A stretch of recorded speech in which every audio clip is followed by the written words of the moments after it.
ஆகாஷ்வாணி.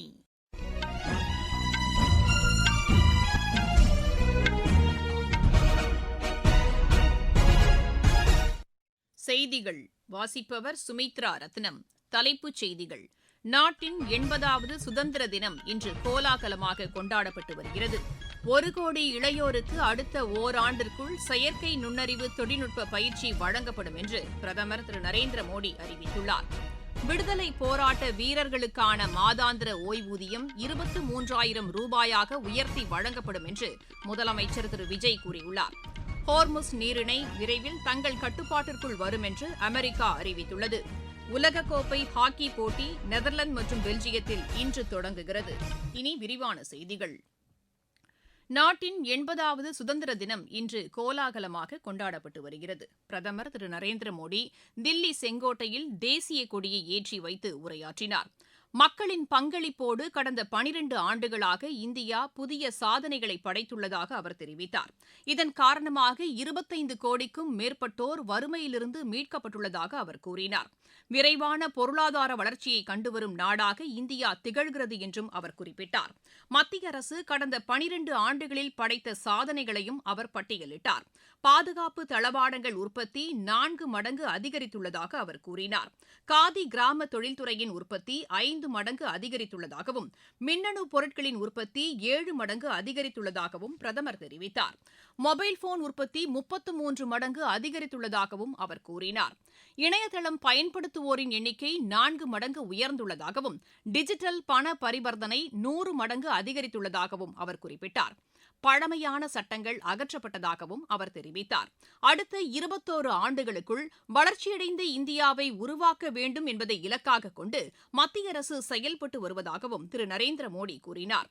ஏழை மற்றும் நடுத்தர குடும்பங்களைச் சேர்ந்த மாணவர்கள் போட்டித் தேர்வுகளை எழுதுவதற்கு இலவச இணைய பயிற்சி வழங்கப்படும் என்றும் அவர் அறிவித்தார்.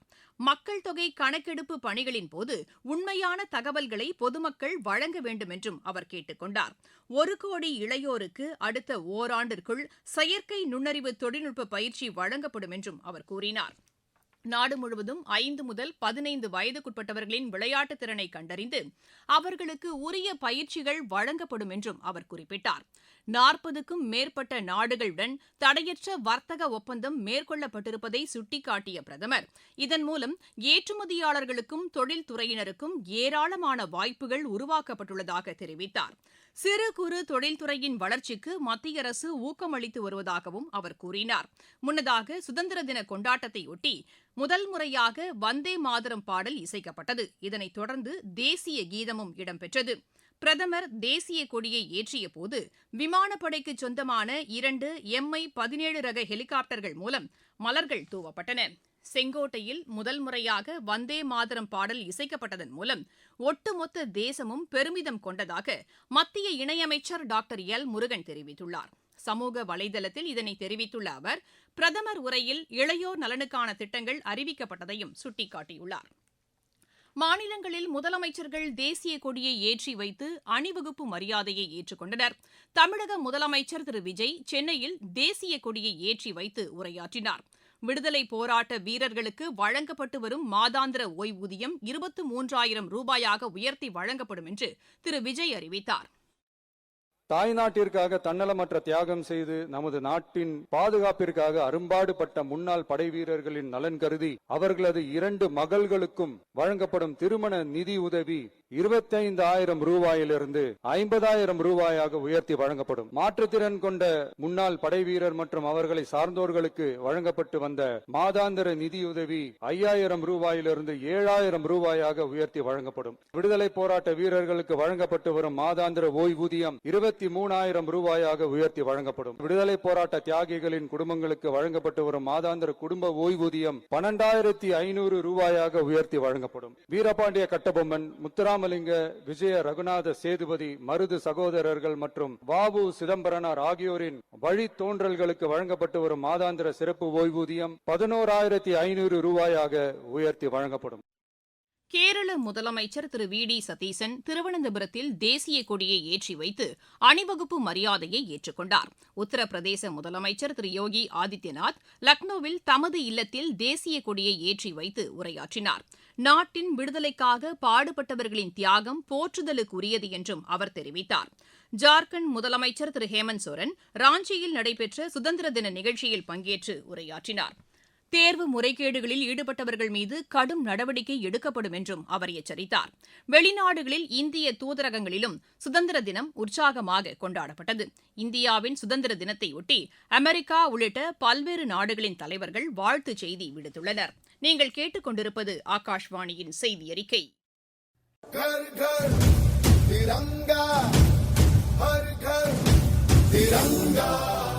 நேயர்களே, சுதந்திர தினத்தையொட்டி இல்லந்தோறும் தேசிய கொடி ஏற்றும் இயக்கம் தற்போது நடைபெற்று வருகிறது.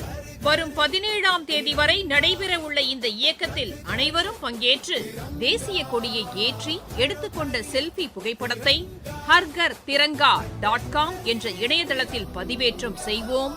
தேசிய கொடியை ஏற்றுவோம். தேசத்தின் பெருமையை போற்றுவோம்.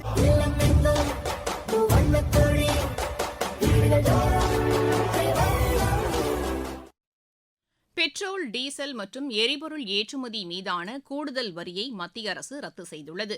இது இன்று தொடங்கி 15 நாட்களுக்கு செயல்பாட்டில் இருக்கும் என்றும் தெரிவிக்கப்பட்டுள்ளது.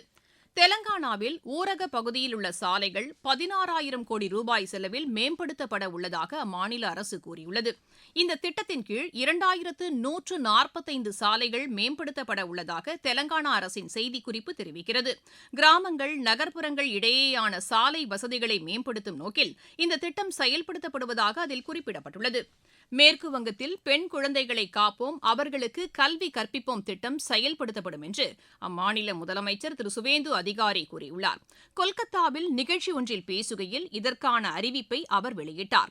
மகளிர் மேம்பாட்டிற்கு தமது அரசு கூடுதல் முக்கியத்துவம் அளித்துள்ளதாகவும் அவர் தெரிவித்தார். இதன் அடிப்படையிலேயே மகளிர் கல்விக்கான உதவித்தொகை அதிகரிக்கப்பட்டுள்ளதாகவும் திரு சுவேந்து அதிகாரி கூறினார்.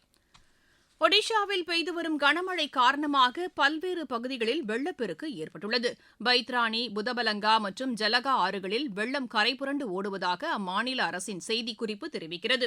பாலாசோர், பத்ரக், மயூர்பஞ்ச், கியோஞ்சார் ஆகிய மாவட்டங்கள் பெரிய அளவில் பாதிக்கப்பட்டுள்ளதாகவும் அதில் குறிப்பிடப்பட்டுள்ளது. மழை வெள்ளத்தால் பாதிக்கப்பட்ட பகுதிகளில் மீட்பு மற்றும் நிவாரணப் பணிகள் முழுவீச்சில் மேற்கொள்ளப்பட்டு வருவதாக எமது செய்தியாளர் தெரிவிக்கிறார். இதற்கிடையே சுந்தர்கர் உள்ளிட்ட 4 மாவட்டங்களில் கனமழை நீடிக்க வாய்ப்புள்ளதாக வானிலை ஆய்வு மையம் எச்சரித்துள்ளது. சில பகுதிகளில் அதி கனமழை பெய்யக்கூடும் என்றும் தெரிவிக்கப்பட்டுள்ளது. அருணாச்சல பிரதேசத்தில் நேரிட்ட நிலச்சரிவு மற்றும் காட்டாற்று வெள்ளம் காரணமாக 4 பேர் உயிரிழந்தனர். திபாங் பள்ளத்தாக்கு பகுதியில் பெய்த கனமழை காரணமாக நிலச்சரிவு மற்றும் காட்டாற்று வெள்ளம் ஏற்பட்டதாக அம்மாநில அரசு கூறியுள்ளது. இதில் சிக்கிய ராணுவத்தைச் சேர்ந்த 5 பேரை தேடும் பணி நடைபெற்று வருவதாக பாதுகாப்பு படையினர் தெரிவித்தனர். ஹோர்முஸ் நீரிணை விரைவில் அமெரிக்காவின் ஒரு பகுதியாக அறிவிக்கப்படும் என்று அந்நாட்டு அதிபர் திரு டொனால்டு டிரம்ப் கூறியுள்ளார். நியூயார்க் அருகே நடைபெற்ற பேரணியில் பங்கேற்று அவர் பேசினார். அமெரிக்காவின் தாக்குதல் காரணமாக ஈரான் ராணுவம் முற்றிலுமாக வலுவிழந்துள்ளதாக திரு டொனால்டு டிரம்ப் தெரிவித்தார். இதற்கிடையே ஹோர்முஸ் நீரிணை திறக்கப்பட மாட்டாது என்று ஈரான் திட்டவட்டமாக அறிவித்துள்ளது. தங்கள் கோரிக்கைகள் நிறைவேற்றப்படும் வரை இந்த நீரிணை திறக்கப்பட மாட்டாது என்றும் ஈரான் கூறியுள்ளது. உலகக்கோப்பை ஹாக்கி போட்டி நெதர்லாந்து மற்றும் பெல்ஜியத்தில் இன்று தொடங்குகிறது. ஆடவர் பிரிவில் இந்தியா இன்று வேல்ஸை எதிர்கொள்கிறது. நெதர்லாந்தின் ஆம்ஸ்டல்வேனில் இப்போட்டி மாலை மணி 4:30க்கு தொடங்குகிறது. இந்தியா இலங்கை இடையேயான முதலாவது டெஸ்ட் கிரிக்கெட் போட்டி காலேயில் இன்று தொடங்கியது. இதில் டாஸ் வென்று முதலில் பேட் செய்து வரும் இந்தியா முதல் இன்னிங்ஸில் சற்றுமுன் வரை 1 விக்கெட் இழப்பிற்கு 101 ரன் எடுத்துள்ளது. இந்தியா பங்கேற்றுள்ள 600வது டெஸ்ட் கிரிக்கெட் போட்டி இதுவாகும். பிரவுன்ஸ்பர்க் சேலஞ்சர் டென்னிஸ் போட்டியில் இந்தியாவின் நிக்கி காலியாந்தா பூனாச்சா, ஈக்வடாரின் கான்சலோ எஸ்கோபார் இணை அரையிறுதிக்கு முன்னேறியுள்ளது. ஆடவர் இரட்டையர் பிரிவு காலிறுதி ஆட்டத்தில் இந்த இணை 6-4, 6-4 என்ற செட் கணக்கில் அமெரிக்காவின் நத்தானியல் லாமன்ஸ், ஜாக்சன் வித்ரோ இணையை வென்றது. செயின்ட் லூயிஸ் செஸ் போட்டியின் 5வது சுற்று முடிவில் இந்தியாவின் பிரக்னானந்தா 2வது இடத்தில் நீடிக்கிறார். மீண்டும் தலைப்புச் செய்திகள். நாட்டின் 80வது சுதந்திர தினம் இன்று கோலாகலமாக கொண்டாடப்பட்டு வருகிறது. 1 கோடி இளையோருக்கு அடுத்த ஓராண்டிற்குள் செயற்கை நுண்ணறிவு தொழில்நுட்ப பயிற்சி வழங்கப்படும் என்று பிரதமர் திரு நரேந்திர மோடி அறிவித்துள்ளார்.